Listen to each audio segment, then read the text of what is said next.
तामर प्रणत मौलिमणिप्रभाणा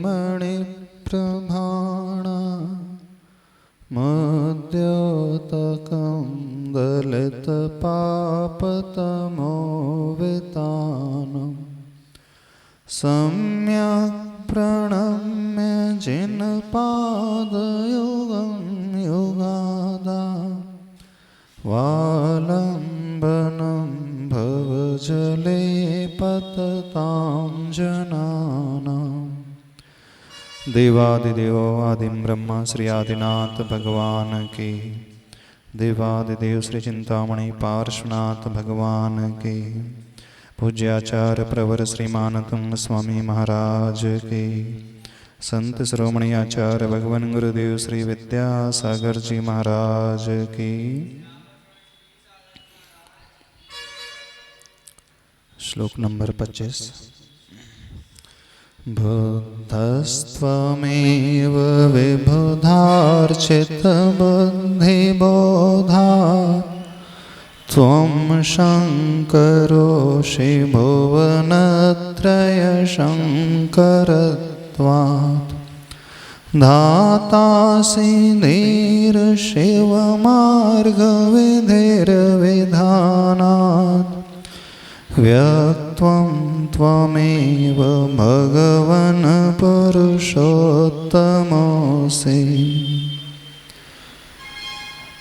सर्वप्रथम श्लोक के शब्दार्थ को देख लेते हैं। इन 4 चरणों में आचार्य भगवान प्रभु को किस रूप में अभिव्यक्त कर रहे हैं। बुद्धस्त बुद्धः त्वम एव विबुध अर्चित बुद्धि बोधात। संधि विच्छेद करेंगे तो बुद्ध मूल रूप में वो विसर्ग था, विसर्ग का स हो गया तो बुद्ध। त्वम यानी आप, एव यानी ही, आप ही बुद्ध हैं। क्यों आप बुद्ध हैं? चूंकि विबुध अर्चित, देवों के द्वारा आप अर्चित हैं। विबुध का अर्थ देव होता है। विबुध का दूसरा अर्थ भी होता है विशिष्ट रूप से जो बुद्ध होता है। वि उपसर्ग लगा है और बुद्ध का अर्थ होता है ज्ञानी। तो विशिष्ट रूप से जो ज्ञान को रखने वाला होता है वो कौन कहलाता है? विबुध अथवा विद्वान। हे प्रभु, आप देवों के द्वारा अथवा विद्वत जनों के द्वारा पूजित हैं, अर्चित हैं। इतना ही नहीं, आपकी पूजा से बुद्धि का विकास होने से बुद्धि बोधात त्वम बुद्धः, आप ही त्वम एव बुद्धः यानी बुद्ध हैं। क्या अर्थ निकला पहले चरण का? देवों और विद्वान जनों के द्वारा पूजित बुद्धि का विकास होने से आप ही बुद्ध हैं। प्रभु को केवल ज्ञान प्राप्त हो गया, उन्होंने समस्त संसार को जान लिया, समस्त संसार के पदार्थ उनके ज्ञान में झलक रहे हैं, इसलिए आप ही बुद्ध हैं। दूसरे चरण में तुम शंकरः असि, क्या लिखा है? शंकरोसि लिखा है ना। शंकर विसर्ग है तो शंकरः, असि यानी आप हो। नहीं, आप क्या हो? शंकर हो। क्यों आप शंकर हो? भुवनत्रय शंकरत्वात्, तीनों ही लोक में आप शम को करने वाले हों। शम का क्या अर्थ होता है? शम का अर्थ होता है आनंद सुख देने वाले। शंकर कौन कहलाता है? जो सुख को देता है, आनंद देता है, वह शंकर कहलाता है। यानी आप तीन लोक में आनंद देने वाले हैं, इस अपेक्षा से आप ही शंकर हैं। अगले चरण में धातासी धीर, धीर शब्द जो है संबोधन के रूप में प्रयोग किया है। प्रभु आप कैसे हैं? धीर हैं। महाराज जी, हाँ। नमोस्तु। महाराज जी, कल शंकर को आपने डिस्ट्रॉयर के तौर पर बताया था कि सब कुछ शमन करने वाले, आठों कर्मों को नष्ट करने वाले। हाँ ठीक है। सुख करने वाले। हाँ हाँ सुख करने वाले। हाँ, आज कह रहा है सुख को उत्पन्न करने वाले। हमने जो बताया था कल, जो लोक प्रचलन मान्यता है शंकर की, भारतीय संस्कृति में जो मान्यता है शंकर की, वह संहारक के रूप में, नाश करने के रूप में। हिंदू संस्कृति शंकर को किस रूप में मानती है? डिस्ट्रॉयर के रूप में। उनके मत में आता है वो असुरों का संहार करते हैं, राक्षसों का वध करते हैं। हिंदू संस्कृति में, वैष्णव संस्कृति में आता है विष्णु जी संसार का पालन पोषण करते हैं और ब्रह्मा जी जो है मानव को पैदा करते हैं। तो जो विवक्षा कल रखी थी वो उस अपेक्षा से रखी थी। अब आज जो विवक्षा रख रहे हैं शब्द की व्युत्पत्ति के अनुसार विवक्षा रख रहे हैं। यानी जो शब्द लिखा है वो शब्द कैसे बना है और उसका अर्थ क्या है, उसके अनुरूप विवक्षा यहाँ पर कर रहे हैं। दोनों ही प्रकार की विवक्षा से हम इसे समझने की कोशिश करें। तो जो बुद्ध बनाया है, बुद्ध कहा है, वह बुद्धि का विकास करने से बुद्ध हो गए हैं। यानी समस्त ज्ञान उन्होंने प्राप्त कर लिया है। देवों के द्वारा अथवा विद्वानों के द्वारा पूजित बुद्धि का विकास होने से आप ही बुद्ध हैं। शम करने वाले होने से आप ही शंकर हैं। शम यानी सुख को उत्पन्न करने वाले आप हैं, आनंद और मंगल को देने वाले आप हैं, इसलिए आप ही शंकर हैं। अभी व्युत्पत्ति परक शम जो शब्द बना है, शम का अर्थ क्या होता है? एक अर्थ होता है जैसे आप बोलते हैं प्रशम, उपशम, शब्द कहते हैं ना, शमन करना यानी दबा देना, शांत कर देना। जो कषाय का उद्रेक था उसे दबा दिया, शमन कर दिया। अब कषाय शांत हो जाएगी, क्रोध था वो शांत हो गया तो अपने आप क्षमा का भाव प्रकट हो जाएगा। कषाय शांत होने से उसके भीतर वह सुख की स्थिति पैदा हो जाएगी। दुख विकल्प टेंशन कब पैदा होता है? जितना ज़्यादा कषाय का उफान रहता है उतना ही अधिक विकल्प टेंशन होता है। और सुख कब पैदा होता है? जितनी मंद कषाय रहेंगी, जो व्यक्ति जितना क्षमाशील रहेगा, शांत स्वभाव का रहेगा, उसे विकल्प ही नहीं होगा। तो आप कैसे हैं? शम को करने वाले हैं। यानी जो आपकी पूजा करेगा वह अपने आप अपनी कषायों को शमन करता चला जाएगा। आपकी पूजन, आपकी भक्ति से उसकी कषायें दबने लगती हैं। कषाय अब उसकी भड़केगी नहीं, उबलेगा नहीं, उछलेगा नहीं, आकुलता व्याकुलता उसके मन में पैदा नहीं होगी। तो यहाँ पर शब्द के अनुरूप जो अर्थ निकल रहा है उसे अपन समझने की कोशिश कर रहे हैं। धीर प्रभु का संबोधन है। प्रभु हमेशा धैर्य गुण सहित रहते हैं। जिसके भीतर धीरता होती है, धैर्य होता है, पेशेंस होता है, वही व्यक्ति अपने कषायों को कंट्रोल कर पाता है। वही व्यक्ति जो है उतावला नहीं होता है। क्रोध आदि के निमित्त मिलने पर वो भड़कता नहीं, उबलता नहीं। किस बलबूते पर? अपने धैर्य गुण के बलबूते पर। जिसके भीतर पेशेंस होता है वही कंट्रोल रख पाता अपने ऊपर। तुरंत वो रिएक्ट नहीं होगा।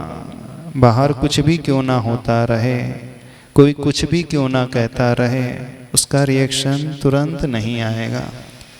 रिएक्शन करने के पूर्व में पहले वो सोचेगा, समझेगा इसका इफेक्ट क्या होगा, फिर उसके पश्चात वो रिएक्ट करता है। और जिसके भीतर पेशेंस नहीं होता है, धैर्य नहीं होता है, वो यदवा तदवा कुछ भी करता रहता है, बोलता चला जाता है, ऊट पटांग कहता चला जाता है। धैर्य कॉज है, क्षमा इफेक्ट है। कॉज इफेक्ट रिलेशनशिप होता है। पेशेंस कॉज हुआ और फॉरगिवनेस शांत परिणाम, ये उसका परिणाम हुआ, इफेक्ट हुआ, रिजल्ट हुआ। यदि हम क्षमा चाहते हैं, अपने भीतर पैदा क्षमा करना चाहते हैं, यदि हम शांत रहना चाहते हैं, उद्वेलित नहीं होना चाहते हैं, ये कैसे संभव होगा? ये वही व्यक्ति कर सकता है जो पेशेंस से सहित होता है। इम्पेशेंस व्यक्ति जो होता है वो कभी भी क्षमाधारी होगा ही नहीं। वो तुरंत रिएक्ट करने वाला होगा, तुरंत उत्तर उस प्रकार से देने वाला होगा। और जो पेशेंस वाला होता है कुछ भी करने के पूर्व में सोचता विचारता है इसका क्या प्रभाव पड़ेगा, फिर उसके पश्चात वह कदम उठाता है। तो यदि हम अपने भीतर क्षमा पैदा करना चाहते हैं, अन्य गुणों को पैदा करना चाहते हैं, तो धैर्यवान होना सीखें। प्रभु जो होते हैं बड़े धीर स्वभाव वाले होते हैं, रिएक्ट नहीं करते। जो उपसर्ग को जीतते हैं, बिना धैर्य गुण के उपसर्ग भी नहीं जीते जाते हैं। ध्यान में है, मान लीजिए ध्यान में बैठे हैं, कोई देव उपसर्ग कर रहा हो, पशु उपसर्ग कर रहा हो, कोई व्यक्ति कुछ मार रहा हो, तो उसका प्रतिकार क्यों नहीं करते? धैर्यवान व्यक्ति ही सहनशील होता है। सहन करने की क्षमता तभी आएगी जब उसके भीतर धैर्य गुण होगा, धीर गुण। जो उतावला होगा वो सहन भी नहीं कर पाएगा, वो तुरंत जवाब देने वाला होता है। ईंट का जवाब पत्थर से देता है। आपने कुछ कहा तुरंत वो दो और एक्स्ट्रा मिला करके कह देगा, तुरंत कहने वाला होता है। तो यदि हम अपने भीतर इस क्वालिटी को पैदा करना चाहते हैं, अपने स्वभाव को अच्छा बनाना चाहते हैं, अपनी सहन शक्ति को बढ़ाना चाहते हैं, तो सर्वप्रथम क्या करना चाहिए? अपने पेशेंस को बढ़ाना सीखें, धैर्य को बढ़ाना सीखें। अब वो धैर्य कैसे बढ़ेगा बता सकते हो? धैर्य तभी बढ़ सकता है, धीरता तभी आ सकती है जो हमेशा अलर्ट रहेगा, जागृत रहेगा और वह दूर दृष्टि रखने वाला होगा। वो हर कार्य के इफेक्ट को समझने वाला होगा, हर कार्य के प्रभाव को विश्लेषित करने वाला होगा कि मैं यदि ऐसे करूँगा तो इसका प्रभाव क्या क्या होगा, किन किन के ऊपर इसका प्रभाव पैदा होगा। यानी बिना दूरदृष्टि रखे हुए धैर्य भी बढ़ नहीं सकता।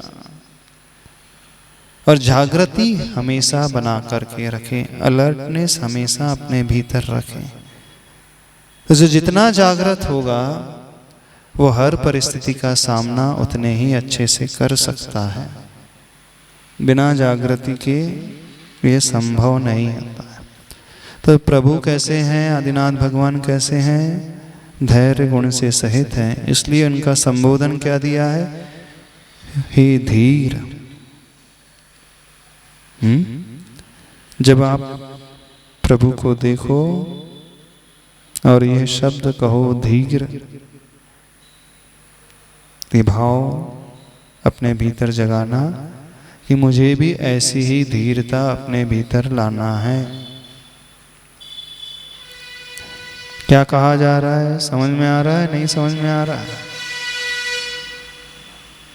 हाँ, माइक से बोलो। अलर्ट रहना है, अलर्ट रहना है, जागृत रहना है, सोना नहीं है। हाँ, सोना नहीं है। सोते तो नहीं हो?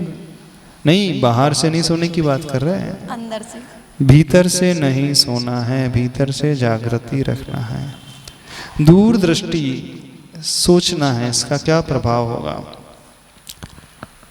और जागृत व्यक्ति ही इस प्रकार से कर सकता है। अंदर से सो जाएंगे तो हम बह जाएंगे। हम अगर विचार नहीं करेंगे कि हम जो कह रहे हैं या जो कर रहे हैं उसका परिणाम क्या होगा, तो हम कभी सुधर नहीं पाएंगे। एक इंट्रोस्पेक्शन करने वाला होता है व्यक्ति। इंट्रोस्पेक्शन क्या होता है? अंतर्दृष्टि रखने वाला, अपना ही अध्ययन करने वाला, बहिर्मुखी नहीं, अंतर्मुखी दृष्टि।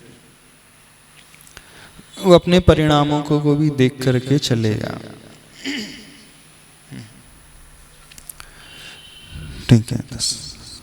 तो धीर विशेषण जो दिया है, संबोधन दिया है, इस प्रकार से कहा गया है। हे धीर, शिव मार्ग विधेर विधानात्, शिव मार्ग यानी मोक्ष मार्ग की विधि, मोक्ष मार्ग का जो अनुष्ठान है उसका विधान करने से धाता तुम धाता असि, आप ही धाता हो। विधाता, धाता मतलब विधाता, भाग्य विधाता, ब्रह्मा।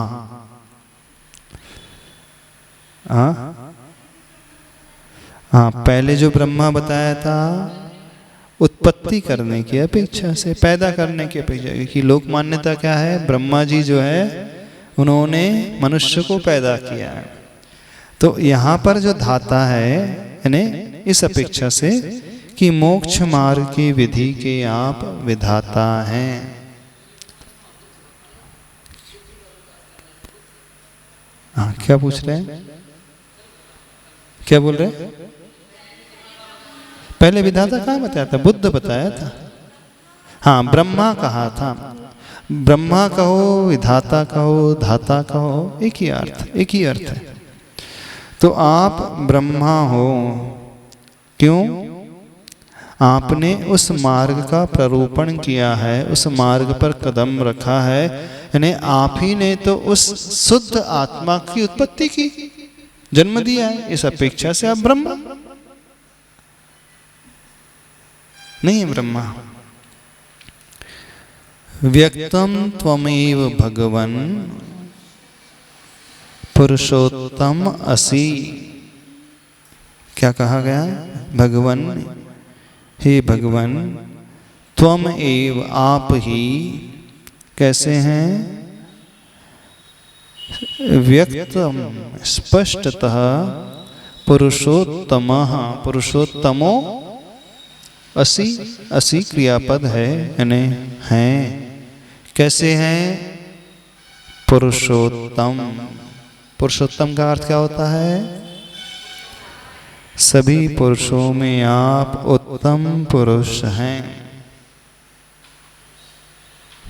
महापुरुष, सर्वोत्कृष्ट, यूनिक। जैसे रामचंद्र ने ना मर्यादा पुरुषोत्तम,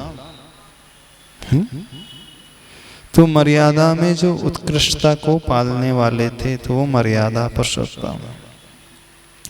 ये हुआ शब्दार्थ। इस श्लोक का शब्दार्थ। समझ में आया? क्या करना है? इसके भाव को समझना है कि आगे बढ़ना है? समझना है भाव को? हाँ, हमने पहले चरण में देखा आप ही बुद्ध हैं, चूंकि आपने सब कुछ जान लिया है। इसकी चर्चा तो हो गई थी कल, बुद्ध की तो चर्चा हो गई थी, नहीं हुई थी? हाँ, केवल ज्ञान प्राप्त कर लिया है, इसलिए आप बुद्ध हैं। बुद्ध उसे कहा जाता है जिसने समस्त ज्ञान को प्राप्त कर लिया है, जिसके भीतर वह ज्ञान प्रकट हो गया है, वह बुद्ध। आप विबुध अर्चित देवों के द्वारा, विद्वानों के द्वारा पूजित हैं। बुद्धि बोधात, बुद्धि का विकास करने से आप ही बुद्ध हैं। संसार में आपको छोड़ करके अन्य कोई बुद्ध नहीं है। यदि हम भगवान का नाम बुद्ध ले रहे हैं तो इसमें अन्योक्ति नहीं है, बुद्ध से और कहीं नहीं जाना। बुद्ध से किसे याद करना? क्यों बुद्ध कहा गया है इन्हें? हाँ, उस ज्ञान को आपने प्राप्त कर लिया और आपकी स्तुति से उस बुद्धि का विकास होता है। आपकी भक्ति से, आपके पूजन से वहां तक व्यक्ति पहुंच जाता है। कल यह कहा था विद्वानों के द्वारा अथवा देवों के द्वारा पूजित हैं। तो जब जितना महान व्यक्ति होता है, बड़ा व्यक्ति होता है पूजा करने वाला, तो उससे ही प्रभावना फैलती है। कल ये विषय रखा था ना, जो जितना सुखी होगा, अच्छा होगा, महान होगा, बड़ा होगा, पावरफुल होगा, यदि वह प्रभु के दरबार में आता है तो उसके आने से लोग प्रभु से, धर्म से जुड़ने लगते हैं। उसके प्रभु की पूजा करने से लोग अब प्रभु की पूजा करने लगते हैं। अब भगवान से नहीं सीखा उन्होंने, भगवान से प्रभावित नहीं हुए। प्रभावना तो हुई, लेकिन ये नहीं कह सकते महाराज जी कि उसके पूजन करने से पूजा करने लगते हैं। प्रभावित जरूर होते हैं। हाँ। लेकिन अपन मतलब जैसे सामान्य आदमी मोक्ष मार्ग में पहले ही लगा है, लेकिन ये है कि कोई बड़ा, जैसे मान लीजिए आर.के. मारवाल वाले आपके पास आए, पैदल चल रहे हैं, हम भी पैदल चल रहे हैं, वो भी पैदल चल रहे हैं, लेकिन प्रभावित वही करता है कि अरे वो पैदल चल रहे थे महाराज के साथ, लेकिन बाकी लोग तो चल रहे हैं पहले से उन महाराज के साथ। कोई बड़ा व्यक्ति यदि करे ना तो दृढ़ता और बढ़ने लगती है, हमारी श्रद्धा और मजबूत होने लगती है जी। ये कह सकते हैं कि श्रद्धा को मजबूत करता है। और जो पहली बार आ रहा है वो तो उसे देख करके जुड़ रहा है, जो आज तक नहीं जुड़ा है। किसे देख करके जुड़ा? बड़े लोगों को देख करके जुड़ा जी। उसकी सम्यक्त्व बुद्धि नहीं है ना, क्योंकि वो तो देखा देखी करके जुड़ रहा है। नहीं तो पहला तो जुड़ाव जो होता है, पहली बार जो आना होता है, इसी कारण, इन्हीं कारणों को माध्यम से होता है। मतलब जैसे लालच से, लोभ से वो आता है, भय से भी आ जाता है। तो कहने का अभिप्राय यह है कि हम अथवा कोई भी व्यक्ति जो पूजा करने वाला है, वो जितने ऊंचे पद पर बैठकर के कर रहा है, तो वह व्यक्ति भी धर्म की प्रभावना को बहुत बढ़ा सकता है। भगवान की कीमत को उसने बढ़ा दिया, बढ़ाया कि नहीं? अब दुनिया वाले क्यों प्रभु से जुड़ रहे हैं? सर्वप्रथम उनको देखा उन्होंने। हाँ, इतने बड़े होकर जब वो झुक रहे हैं तो फिर हम लोगों को भी झुकना ही चाहिए। ये बात यहाँ पर रखी थी कल। अब इसके भावार्थ को देखते हैं। त्वम शंकरो असि, आप ही शंकर हैं और कोई शंकर नहीं है। वो जो विध्वंसक है, संहारक है, नहीं। आपके पास जो भक्ति करने के लिए आता है वह स्वयं अद्भुत आनंद को प्राप्त करके चला जाता है, सुखी होकर के चला जाता है। जो भगवान की भक्ति करेगा, पूजा करेगा, के भीतर अपने आप आनंद पैदा होने लगेगा। होता है। तो भगवान हमें आनंदित करते हैं, भगवान हमें सुख देते हैं। भगवान तो कुछ देते ही नहीं, वीतरागी प्रभु देते ही नहीं। हाँ, फिर हम कैसे कह रहे हैं कि भगवान ने हमें दिया? हाँ, जब प्रभु की पूजा करते हैं तो पूजा करने वाला जो पुजारी, भक्ति करने वाला जो भक्त है, आपके चरणों में झुक कर के वो ऐसे शातिशय पुण्य को बांध लेता है। वह शातिशय पुण्य यानी वो साता वेदनी आदि जो पुण्य कर्म है, उसके लिए सारी वस्तुएं देता चला जाता है। और उसमें निमित्त कौन बने? आदिनाथ प्रभु आप ही निमित्त बने। तो जिन व्यक्तियों की धारणा है कि भगवान कुछ नहीं देते हैं, उन्हें सोचना चाहिए कि भगवान हमारे शंकर हैं। शंकर है ना, वो वाले शंकर नहीं जो राग से सहित हैं, वीतरागी शंकर, जो मोक्ष लक्ष्मी को भी देने वाले हैं, शंकर को सुख को, मंगल को, आनंद को देने वाले हैं। विश्वास है आपका? जो भगवान की भक्ति अच्छे से करेगा सब कुछ पा जाएगा, जो वो चाहता है उसे सब मिल जाएगा, बिल्कुल मिलेगा। ऐसा विश्वास है, पर मिलता तो नहीं जनरली। अभी तक मिला नहीं ना? मिला? क्या मिला आपको? श्रम मिल गए, सुख का भाव मिल गया, आनंद का भाव मिल गया। महाराज शंकर की माता बनने के बहुत भाव थे और वो हमें मिला भगवान की भक्ति करने से। अच्छा, भक्ति करने से। शंकर शम करोति इति शंकर, शम करने वाले हैं। शिव मार्ग विधेर विधानात् त्वम धाता असि। उस मोक्ष मार्ग के विधि को करने वाले होने से, उस मोक्ष मार्ग का प्ररूपण करने वाले हैं आप यदि इस मोक्ष मार्ग का, इस शिव मार्ग का रास्ता नहीं बताते इस दुनिया को, तो कैसे ये दुनिया में लोग इस मोक्ष मार्ग को अपना करके आगे बढ़ते हैं? सबसे पहले किसने उपदेश दिया? आदिनाथ भगवान ने ही तो उपदेश दिया इस चौथे काल में अथवा तृतीय काल में। धर्म मार्ग का, मोक्ष मार्ग का, शिव मार्ग का उपदेश किसने दिया? आदिनाथ भगवान ने दिया। तो उस विधि को, उस रास्ते को बताने वाले, कैसी विधि होती है, कैसी विधि होती है शिव मार्ग की? समस्त परिग्रह के त्याग की विधि। बहिरंग और अंतरंग परिग्रह को त्यागे बिना इस मार्ग पर आगे बढ़ा नहीं जाता है। इस मार्ग में आगे बढ़ने के लिए कौन सी विधि? यही विधि आपने सुनाई। पांचों ही पापों को त्याग करने की विधि, हिंसा, झूठ, चोरी, कुशील, परिग्रह। बिन जब तक इन्हें नहीं त्यागा जाएगा निर्ग्रंथता नहीं आएगी, निर्विकल्पता नहीं आएगी। शिव मार्ग दो तरीके से, एक बहिरंग और एक अंतरंग, एक व्यवहार, एक निश्चय। व्यवहार मार्ग मतलब सम्यक दर्शन, सम्यक ज्ञान, सम्यक चारित्र, जो रत्नत्रय कहलाता है। उस मार्ग की विधि को किसने बतलाया?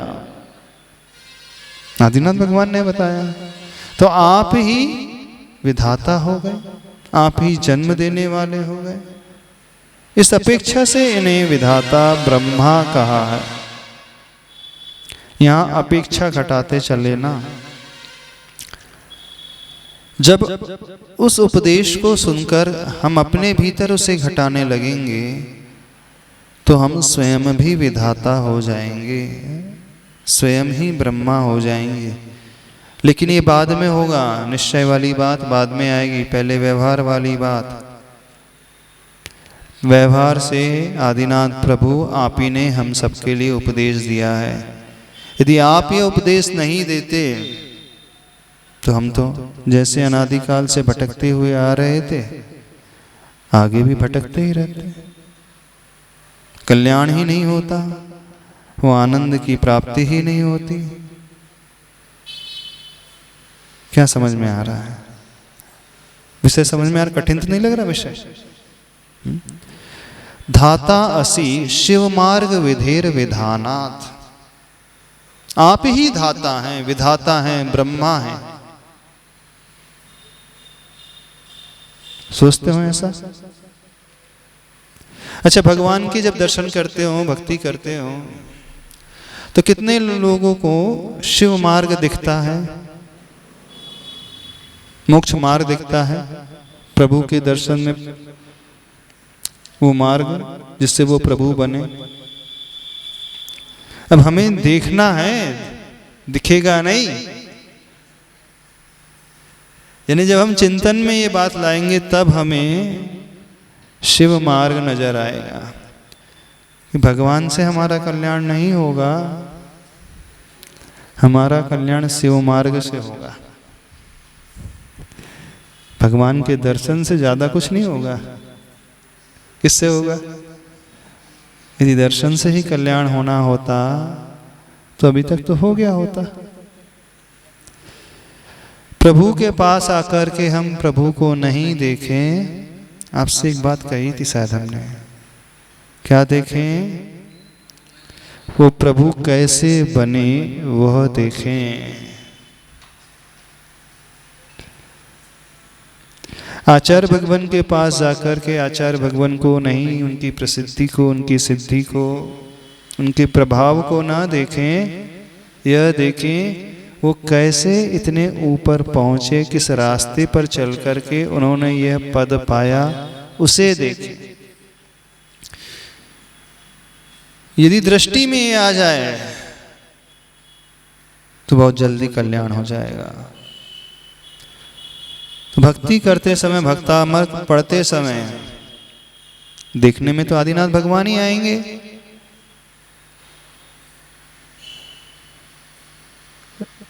माली फल देखता है कि बीज देखता है?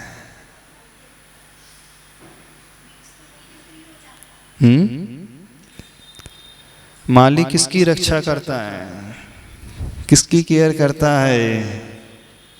पहले उसे बीज चाहिए। बीज राख फल भोग वे, ज्यों किसान जग माही। दृष्टि में वो बीज, मात्र वह बीज ही नहीं, वो बीज अंकुरित कैसे होगा उस प्रोसेस को वो देखता है। वो बीज से वो वृक्ष कैसे बनेगा, इतना अध्ययन वो पहले करता है। हाँ, नजरों में तो फल ही आएगा, वो उस पेड़ में लटका हुआ फल ही नजर आएगा, लेकिन अंतरंग में उसकी दृष्टि वो उस गुठली की ओर होती है। क्योंकि जब तक मैं इस गुठली का वपन नहीं करूंगा भूमि में, अंकुरण नहीं पैदा होगा। अंकुरण नहीं पैदा होगा तो वो पौधा नहीं आएगा, वृक्ष नहीं आएगा, और वृक्ष नहीं आएगा तो भविष्य में फसल नहीं मिलेगी। अब भगवान तो वो अपनी साधना से बन चुके हैं, हमें भगवान से क्या मिल रहा है? हाँ, प्रभु के पास आकर के प्रभु के मार्ग को यदि हम देख लें तब समझना हमने सही में कुछ देखा है। शिव मार्ग विधेर विधाना। कितने लोगों को शिव मार्ग दिखता है आदिनाथ भगवान के पास आकर? प्रभु को चाहने से बहुत बेहतर होगा उनके मार्ग को हम चाहें। अब उनके मार्ग को कोई नहीं चाहता। साध्य को चाहने से बेहतर होगा हम साधना को चाहें। मंजिल को चाहने से बहुत उत्तम होगा हम मार्ग को चाहें। यदि हम मार्ग को चाहेंगे और उस पर चलने लगेंगे तो मंजिल अपने आप मिल ही जाएगी। लेकिन हर व्यक्ति मंजिल देख करके प्रसन्न होता है, प्रभु को देख करके प्रसन्न हो जाता है, लेकिन वो मार्ग की ओर दृष्टिपात ही नहीं करता। हाँ, आज तक देखा दिखता है आदिनाथ भगवान का रास्ता दिखता है? हे भगवान आप आदिनाथ कैसे बन गए, प्रभु कैसे बन गए, ये विचार आता है? ये विचार आए तो सही विचार मानना।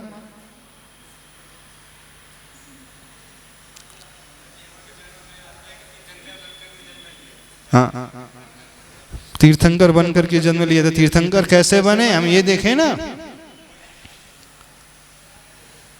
भगवान की 16 कारण भावना दिखती है। जब प्रभु के पास आते हो तो उन्होंने उन भावनाओं को भाया था, तभी तो तीर्थंकर पद को पाया था। तो जितने अच्छे से प्रभु की पूजा करते हो उतने अच्छे से उनकी भावनाओं की पूजा कर लो, उन 16 कारण भावनाओं की, उनके उस रास्ते की, उस शिव मार्ग की पूजा कर लो, उस ओर दृष्टि लाओ तो कल्याण बहुत जल्दी हो जाएगा।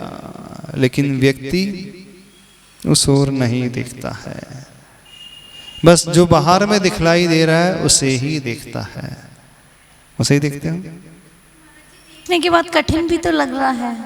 अरे पहले देखो तो सही, कठिन तो बात की बात, सरल कठिन डिसाइड करना है बाद में आएगा। जब तक देखा ही नहीं जाएगा तो इसका निर्णय कहां से होगा?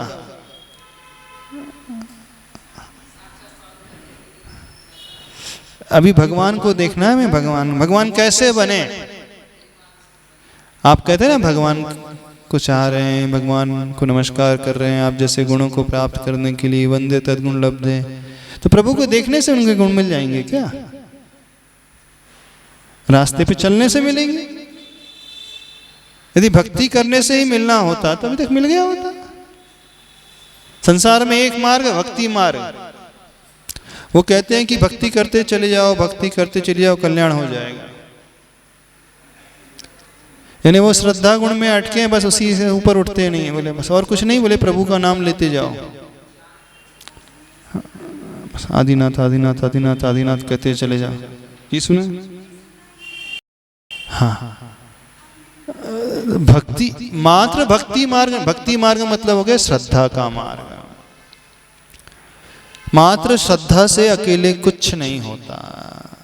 इस संसार में एक मत है ज्ञान का मत, वो सिर्फ ज्ञान की बातें करता है। बोले जानकारी ले लो, स्वाध्याय कर लो, पढ़ते चले जाओ, बोले उससे कल्याण हो जाएगा। एक तीसरा मत है क्रियाकांड वाला मत, आचरण करते चले जाओ। तो न तो श्रद्धा अकेले से कल्याण होगा, ना ज्ञान अकेले से, ना चारित्र अकेले से। जब तक तीनों की संयोजना नहीं बनेगी, श्रद्धा ज्ञान चारित्र, दर्शन ज्ञान चारित्र तो भी समीचीन नहीं होंगे, तब तक मोक्ष मार्ग नहीं होगा। तो आप लोग सिर्फ भक्ति मार्ग में अटके हो, भक्ति करते चले जाएंगे हम, एक दिन हमारा कल्याण हो जाएगा। हाँ, भक्ति भी जरूरी है, श्रद्धा भी जरूरी है, लेकिन मात्र वहीं तक नहीं रुकना है। भक्ति करने के साथ साथ हमें वह शिव मार्ग नजर आ जाए।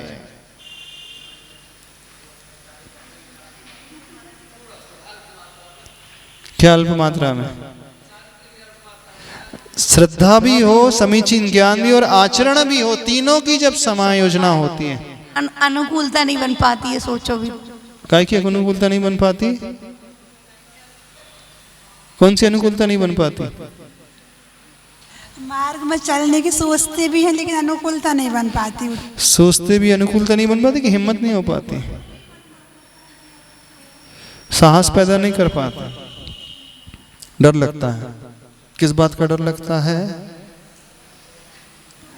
टूट ना जाए, हमारी क्षमता नहीं है, शक्ति नहीं है इतनी, इस बात का। अच्छा, पूरा नहीं, थोड़ा लेने की भी शक्ति नहीं? हाँ, प्रतिमा लेने की शक्ति नहीं? दीक्षा नहीं सही, प्रतिमा सही, उसकी भी शक्ति नहीं? अच्छा, संसार में सारे कार्य करने की शक्ति सबके पास रहती है।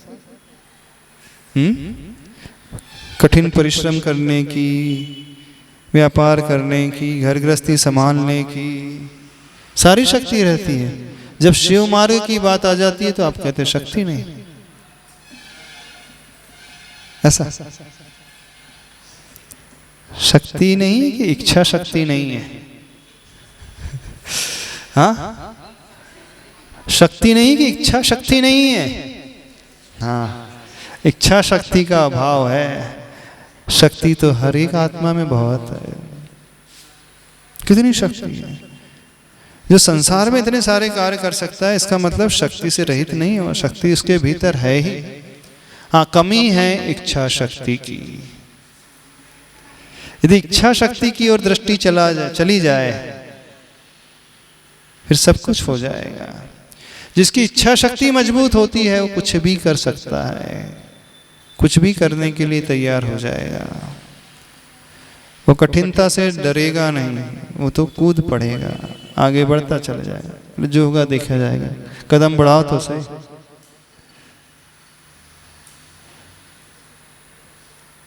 पर परेशानी है कि आप लोगों को शिव मार्ग कभी नजर नहीं आता। भगवान के पास आते तो हैं लेकिन शिव मार्ग नहीं देखते। यहाँ पे कहा शिव मार्ग विधेर विधानात्, यानी शिव मार्ग की विधि, उस रास्ते को, उस प्रक्रिया को आपने धारण किया था, उस पर चले थे और इस संसार को दिखा दिया। मोक्ष कैसे प्राप्त किया जाता है, शिव पद कैसे प्राप्त किया जाता है, उसकी उत्पत्ति आपने सिखला दी। इस अपेक्षा से आप ही ब्रह्मा हैं, तो आप ही ब्रह्मा भी हैं, आप ही क्या हैं, विधाता भी हैं, शंकर भी हैं, बुद्ध भी हैं, सब कुछ आप नहीं हैं। अब वो भी हैं और हम भी हैं।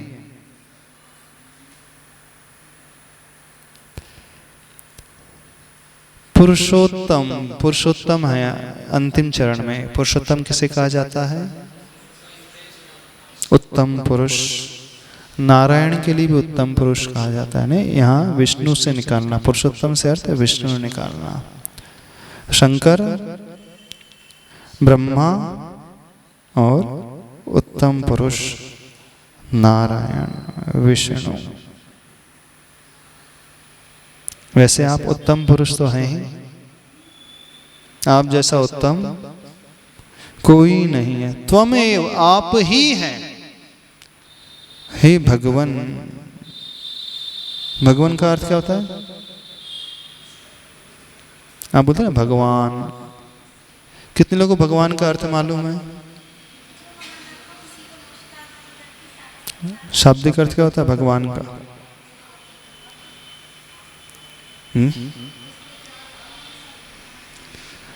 पता है भगवान यानी क्या होता? नहीं, ये तो संबोधन हुआ स्वामी। भगवान का अर्थ क्या हुआ? भगवान यानी जो ज्ञानवान होता है वो भगवान होता है। भग का अर्थ होता है ज्ञान, उससे सहित जो होता है वो भगवान। उनका संबोधन बन गया भगवन। सर्वज्ञ जिसे कहा जाता है, सर्वज्ञ कहते हैं ना, तो भगवान का अर्थ होता है सर्वम जानाति। वो सर्वज्ञ, सबकी ज्ञाता हैं, वो भगवान। तो हे भगवान, आप कैसे हैं? पुरुषोत्तमो, आप उत्तम पुरुष हैं। उस विष्णु की भांति हैं, नारायण की भांति हैं, जो संसार का पालन पोषण करता है वैष्णव मान्यता के अनुसार। अब आप ही उत्तम पुरुष हैं। इसलिए आप उत्तम पुरुष हैं क्योंकि आपने कर्म भूमि का प्रारंभ किया, संसार को यह सिखाया कर्म कैसे किए जाते हैं। षटकर्म की शिक्षा आप ही ने दी। यदि आप षटकर्म की शिक्षा नहीं देते तो पालन पोषण हो पाता? परिवार का पालन पोषण कैसे होता है? जब तक अर्थ ना आए, पैसा ना आए, तो पालन पोषण हो ही नहीं सकता। नहीं, परिवार को पालने के लिए किसकी आवश्यकता होती है? भोजन पानी की होती है, कपड़े की आवश्यकता होती है, मकान की आवश्यकता होती है। रोटी कपड़ा मकान अभी कैसे मिलता है? अर्थ पुरुषार्थ के माध्यम से, पैसे के माध्यम से। जिसके पास पैसा होगा वही तो घर बना सकता है, वही कपड़े अपने ला सकता है, वही सारे भोजन की सामग्री जुटा सकता है। अब जिसके पास यही ना हो तो बैठे बैठे तो मिलेगा नहीं। भोग भूमि में तो बैठे बैठे मिल जाता था कल्प वृक्ष के माध्यम से, लेकिन कर्म भूमि में कर्म करने से मिलता है। वो कर्म किसने सिखाया? तो ही प्रभु आप ही ने सिखाया संसार को। असीम अशी कृषि का ज्ञान, शिल्प विद्या वाणिज्य का ज्ञान, संसार में जीने की जो कला है, परिवार को चलाने की कला है, सारे कार्य करने की कला है, आप ही ने सिखाई। इसलिए आप ही पालन पोषण करता है। तो विष्णु को पालन करता माना जाता है। तो आदिनाथ भगवान यदि ये शिक्षा नहीं होती तो अन्न की प्राप्ति कैसे होती? पेट कैसे भरता? अन्न कैसे मिलता? रोटी की प्राप्ति कैसे होती? तो जीने की कला यदि किसी ने सिखाई है तो सर्वप्रथम आप ही ने सिखाई है। व्यापार करने की कला यदि किसी ने सिखाई है तो आप ही ने सिखाई। अन्य शिल्प वह भी आप ही ने दिया है। विद्या, लौकिक शिक्षा, अंक ज्ञान, गणित ज्ञान, शब्द ज्ञान, ब्राह्मी लिपि, अंक लिपि किसने दिया? आदिनाथ भगवान ने दिया। क्षत्रियता का उपदेश, तलवार चलाना, शस्त्र चलाना किसने सिखाया? आप ही ने सिखाया। यानी जो भी कलाएं संसार में है उन कला को देने वाले एकमात्र आप ही हैं। यदि जिसके भीतर एक कला ना हो कुछ नहीं कर पाएगा। कर पाएगा? इतना कभी कमा नहीं पाएगा, न वो जॉब कर पाएगा, न वो व्यापार कर पाएगा, न वो अन्न पैदा कर पाएगा। अन्न पैदा करना भी एक बहुत बड़ी कला है, कृषि कला, वो भी आपने दी है। यानी हर विधा को आप ही ने सिखाया। 72 कलाओं को अथवा 64 कलाओं को आप ही ने दिया संसार के लिए। यदि आप ये कला नहीं देते तो व्यक्ति कैसा हो जाता है? जैसे वे आदिवासी लोग रहते हैं ना जंगल में, कैसा जीवन व्यतीत करते हैं? पशुओं को मार करके खाते हैं और कुछ नहीं। उनके पास कोई ज्ञान नहीं रहता है, अधिक ज्ञान कुछ नहीं होता है। उस प्रकृति में रहते हैं, जो मिल जाए, जैसा मिल जाए। न वो घर बना सकते हैं, न सामाजिक संस्कार होते हैं, न अन्य कलाओं का ज्ञान उनके पास होता है। ये तो बहुत दूर रही बात, अन्न ही पैदा नहीं होता तो कैसे जीवन जिया जाता? तो आप पुरुषोत्तम हैं, उत्तम पुरुष हैं, आपसे बढ़कर के और कोई उत्तम है ही नहीं। इसलिए आप ही हमारे जो हैं विष्णु हो गए। महाराज जी, शून्य का ज्ञान भी आदिनाथ भगवान ने दिया था। हाँ, अंक तो फिर आर्यभट्ट शून्य का आविष्कार कैसे करे? ये तो अभी पंचम काल की देन है आर्यभट्ट। हमारे जैन शास्त्रों में जो गणित है बहुत पुराना गणित है। एक लौकिक गणित है, एक पारलौकिक गणित है। शून्य की संख्याएं त्रिलोकसार, तिलोय पण्णति आदि ग्रंथों में बहुत मिलती हैं। शून्य का प्रयोग, अंकों का प्रयोग आदिनाथ भगवान ने युग के आदि में दिया। ब्राह्मी को जो लिपि सिखाई, अक्षर ज्ञान दिया, उसी के नाम से वो लिपि ब्राह्मी लिपि प्रसिद्ध हो गई। दशमलव भी है शास्त्र। हाँ, दशमलव भी